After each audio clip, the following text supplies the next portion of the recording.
உலகம் முழுவதிலும் உள்ள முருக பக்தர்களால் கோலாகலமாக கொண்டாடப்படும் ஒரு முக்கிய விழாவாகும்.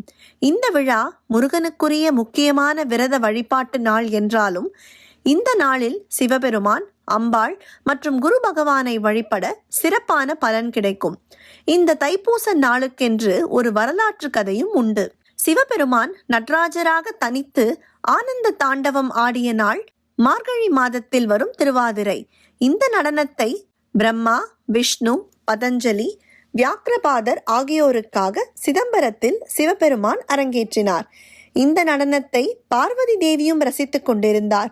சிவபெருமானின் ஆனந்த தாண்டவத்தை கண்ட சிவகாமிக்கும் அதே போன்று தாண்டவமாட ஆசை வந்தது. சிவபெருமானை போன்று அன்னையின் நடனத்தையும் காண பிரம்மா, விஷ்ணு உள்ளிட்டோர் ஆர்வம் கொண்டனர். முனிவர்கள், தேவர்கள் உள்ளிட்டோரின் ஆசையையும் நிறைவேற்ற எண்ணிய அம்பிகை ஆனந்த தாண்டவம் நிகழ்த்திய நாள் தைப்பூச திருநாளாகும். சிவபெருமான் ஆனந்த தாண்டவம் நிகழ்த்திய நாள் திருவாதிரை என கொண்டாடுவதை போல் அம்பாள் நடனமாடிய திருநாள் தைப்பூசம் என கொண்டாடப்பட்டது. இந்த நாள் அம்பிகை வழிபாட்டிற்குரிய நாளாக மாறியது. இந்த நாள் முருகனுக்குரிய திருநாளாக மாறிய தலம் பழனிதான்.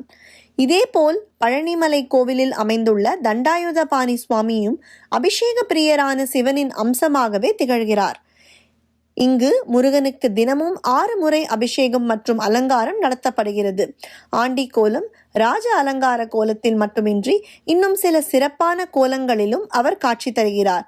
இதில் அதிகாலையில் நடைபெறும் அலங்காரத்தின் போது முருகப்பெருமான் காவி உடையில் சிவபூஜை செய்வதாக காட்சி தருவார்.